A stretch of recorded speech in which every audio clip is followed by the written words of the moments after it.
in these very uncertain times, in these very inflationary times, you need real money, physical gold and physical silver.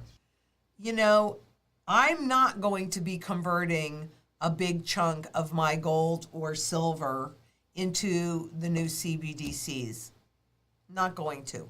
I'll convert it maybe monthly, maybe quarterly. I don't know. I'll have to think about that and see how everything is working. But I will convert it as I need it, not before. Because this is programmable money. This is not programmable money. This is the broadest base of buyer and the broadest base of functionality money. So is this.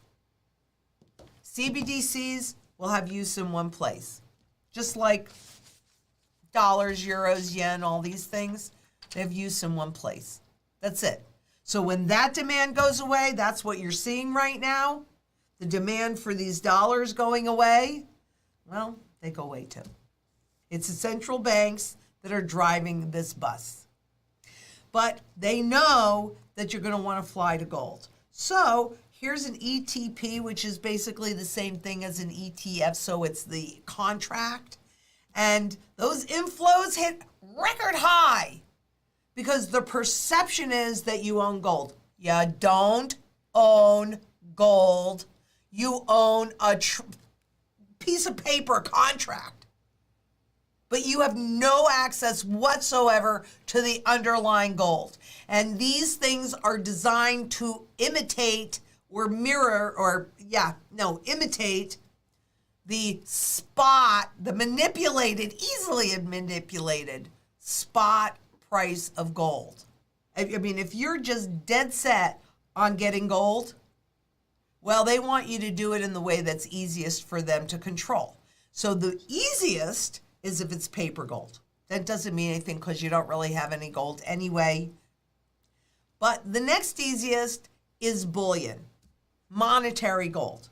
The gold that you can hold in your IRA. Because at least for the most part at this point, that will flow or reflect what's happening in the manipulated spot market.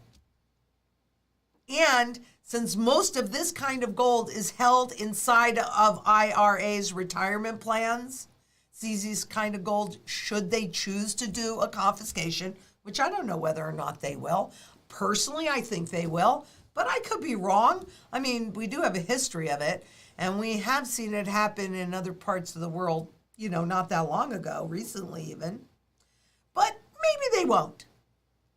I don't know. I personally think they will, so this is not the choice that I make. So what kind of gold do I buy? I buy the collectibles. Because this, number one, is a true supply and demand market. That's what this is. Really simple. There are only so many of these out there, and based on population and demand and all of that, that's how these prices move. Like it or lump it, it's a real market. It's actually a real market. Additionally, it is the most private form of gold. You have to do whatever you're comfortable with. Everybody's got to do what everybody's comfortable with, regardless of what anybody says. But I saw, I lived through, I experienced, and I know that gold is severely undervalued. So is silver. They're both severely undervalued because a rising gold price is an indication of a failing currency. Do they want you to think the currency's failing? No. Let's prop things up so that you're looking at those numbers and going, woohoo, look at how much money I'm making. When all it really is nothing. It's garbage. It's nothing. These guys in their ivory towers, I mean, they don't know what it's like to live in the real world. So they've got to do their studies. And Fed Governor Lael Brainerd, I mean, she just did this whole great talk on variation in the inflation experiences of households. Well, why wouldn't they work? You know, inflation work for everybody. Well, I just showed you why. But First, low and moderate income households could experience inflation that diverges from the average because their consumption baskets differ systematically from the average. Lower income households spend 77% of their income on necessities. 77%, maybe even higher than that. Got to have a roof over your head. You got to have food in your stomach.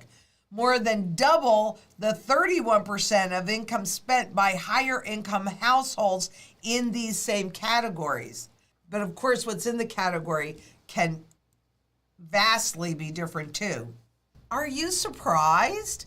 Because prices rose 8.5% in March, the hottest since, 1981. What was happening then? Oh, goodness, we were transitioning into a new monetary system. Shocker. I mean, surging food, energy, and shelter costs help account for the gain in inflation, but it really doesn't reflect the really high costs that most people are paying. But there are certainly surging costs in those areas. And think about it. The mantra that I've been talking about for years and years and years, food, energy, security, barterability, wealth preservation, community and shelter, and surging food, energy, and shelter costs help account for the gain. Shocker, who knew? Well, how about anybody, and there are not many of us, that have actually studied currency life cycles, because we see these same repeatable patterns over and over. Can you see these patterns now? I really hope so. If not, let me know, and I'll try and figure out another way to show you. When will the manipulation of gold and silver stop? That will stop when all confidence in the currencies and in the leaders is over. That's when that will stop.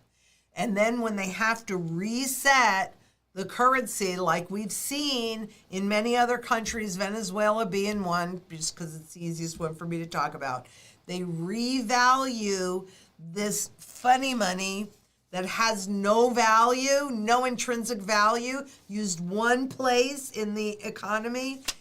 They revalue it, reset it against physical gold. And that's when you will see gold express to its somewhere near, at least the first time, somewhere near its fundamental value. In Venezuela, I think that the first overnight reset, it went up something like 3,500%.